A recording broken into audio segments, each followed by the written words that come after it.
तो हमने ये रेमंड लिमिटेड का रिजल्ट खोल लिया। जैसा देख रहे हैं जो ऑल अमाउंट्स हैं, ऑल अमाउंट्स इन लैक्स में दिए हुए हैं। तो हम देख ले रहे टोटल इनकम। तो टोटल इनकम देखते हैं दिसंबर 2022 की, तो 2,19,993 लाख का जस्ट नेट इनकम जनरेट किया है। और जस्ट अगर पिछले क्वार्टर की बात करें हम 3 महीने पहले सितंबर 2022 की, तो 2,19,085 लाख का इसने टोटल इनकम जनरेट की थी।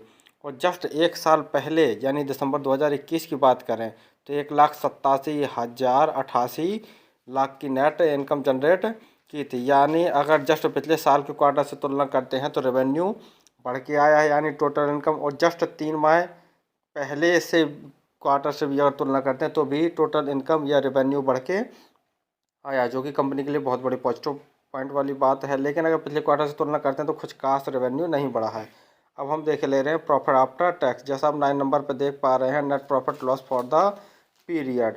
तो जैसा देख रहे हैं दिसंबर 2022 की बात करें तो 9,660 करोड़ का नेट प्रॉफिट हुआ है। और 3 महीने पहले सितंबर 2022 की बात करें तो 16,195 लाख का इसको नेट प्रॉफिट हुआ था। यानी भारी भरकम नेट प्रॉफिट में गिरावट हुई है पिछले क्वार्टर से।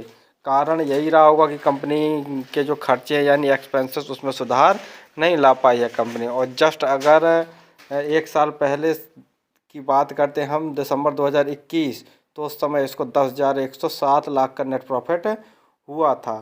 तो अगर पिछले साल से भी थोड़ा कम है नेट प्रॉफिट, और अगर जस्ट 3 माह पहले वाले क्वार्टर से तुलना करते हैं तो काफ़ी कम है नेट प्रॉफिट। तो हमने रेमंड का चार्ट पैटर्न ओपन कर लिया। आज के दिन देखते हैं तो लगभग 9.56% यानी लगभग 10% जैसा रेट गिर चुका है। और आज के दिन देखें तो 1,389 रुपये जैसा भाव शो कर रहा। हाई देखें तो लगभग 1,600 रुपये के आसपास ने हाई मारा है। तो अगर शेयर आपको गिरावट मिल जाता है तो आप इसको लंबी अवधि के लिए खरीद सकते हैं।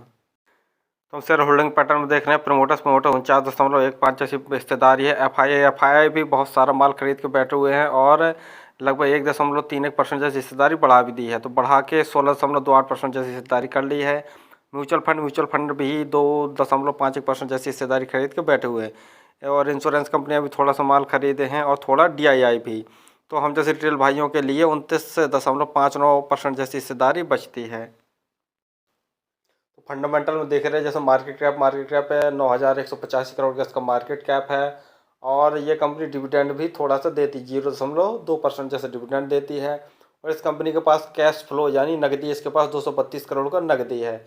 लेकिन नेगेटिव पॉइंट वाली बात यही है कि इसके ऊपर थोड़ा सा डेप्ट ज़्यादा, 1,713 करोड़ का इस कंपनी के ऊपर डेप्ट है। और बाकी प्रमोटर होल्डिंग आपको बता ही चुके हैं कि 49.15% जैसी प्रमोटर होल्डिंग है।